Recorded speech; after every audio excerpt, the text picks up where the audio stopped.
Jan de Groot van Minnetske had eindelijk een nije heup.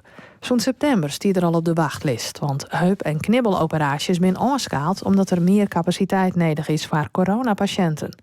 Je zit een hele orenman te noemen, nevens de laatste keer dat ik het zo zeg. Ja, dat is helemaal niet zo blij is. Echt weer. Machtig mooi. Want hoe duidelijk waard dat er in de stoel slipte en haast net meer rinnenkoer, kwam het verlossende telefoontje van ziekenhuis MCL. Hij koer opereerd worden. Die planner, die had me 2 keer naar voren gehaald. En dat vond ik zo mooi. Ik had ze nooit jongen. En die wil graag ook zo dankbaar aan worden bedanken. Ik zei, ik woord van het jammer, dat mocht niet. Want het mocht nooit bij horen vragen. Maar ik zei, op dat gebied het wel mooi. Maar ik zei, dat kon niet. Ik zei, ik weer zo blij. Echt weer. Want ik hier zo'n pijn.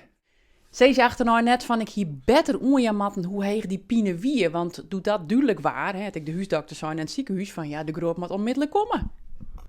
Ja, maar ik zei het, maar ik had het nooit echt goed onjoen misschien. Want die huisarts had je wist. En die zei, ik weet helemaal net hoe zwaar het je pijn is.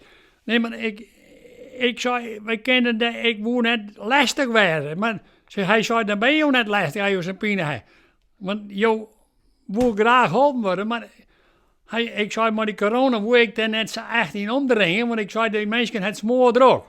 De huisdokter roept mij klam op dat het belangrijk is om op het om de bellen te loeken en dat mensen net omrennen matten met pine of klachten.